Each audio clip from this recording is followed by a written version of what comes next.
ഞങ്ങളുടെ കുട്ടനാട് യാത്രയുടെ പാട്ട് കാണാൻ വന്നതാണോ? എന്നാ വായോ. ആദ്യത്തെ വീഡിയോയിൽ ഫുഡ് കാണിച്ച് കൊതിപ്പിച്ച് കടന്നു കളഞ്ഞല്ലേ, എന്നാൽ അതിൻ്റെ ബാക്കി വെച്ച് തന്നെ തുടങ്ങിയാലോ. ഞങ്ങൾ എല്ലാവരും ആസ്വദിച്ച് ഭക്ഷണം കഴിച്ചിട്ടോ, എല്ലാവരും ടേസ്റ്റ് ചെയ്ത് കഴിച്ചു. അങ്ങനെ ഫുഡൊക്കെ കഴിച്ച് കഴിഞ്ഞ് ബില്ലും വന്നു. ബില്ല് കണ്ടപ്പോഴത്തേക്ക് ഏട്ടൻ്റെ ചിരി കണ്ടോ. പിന്നെ കുഞ്ഞുങ്ങൾ എന്താ ഇനി എക്സൈറ്റ്മെൻ്റ് എന്നറിയോ, അടുത്ത നമ്മളൊരു ഷിക്കാര റൈഡിന് പോവുകയാണ്.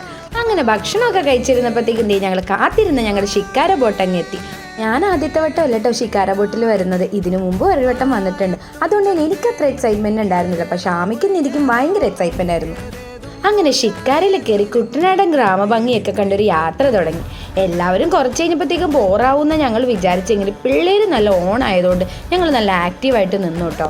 സത്യം പറയുവാണെങ്കിൽ ഇതുപോലെ ഷിക്കാരയിലും ഹൗസ് ബോട്ടിലുള്ള റൈഡൊക്കെ അടിപൊളിയാണ്. പക്ഷെ അതിൻ്റെ കൂടെ ഇതുപോലെ നമ്മുടെ കൂടെ വൈബായിട്ട് നിൽക്കുന്ന ഫ്രണ്ട്സും കസിൻസൊക്കെ കൂടെ വേണം, എന്നാലേ നമ്മൾക്കും അത് എൻജോയ് ചെയ്യാൻ പറ്റുള്ളൂ. പ്രത്യേകിച്ച് ഒന്നും ചെയ്യാനില്ലാത്തൊരു വീക്കെൻഡ് ഇത്രയും അടിപൊളിയാക്കി തന്നത് ഏട്ടനാട്ടോ. ഏട്ടനാണിത് പ്ലാൻ ചെയ്ത് ഇത്രയും സെറ്റാക്കി എടുത്തത്. അപ്പോൾ എങ്ങനെയുണ്ടായിരുന്നു ഫ്രണ്ട്സ് ഞങ്ങളുടെ കുട്ടനാട് യാത്ര? നിങ്ങൾക്ക് ഇഷ്ടപ്പെട്ടോ? ഇഷ്ടപ്പെട്ട എന്തായാലും കമൻറ്റ് ചെയ്യണേ. അപ്പോൾ ബൈ.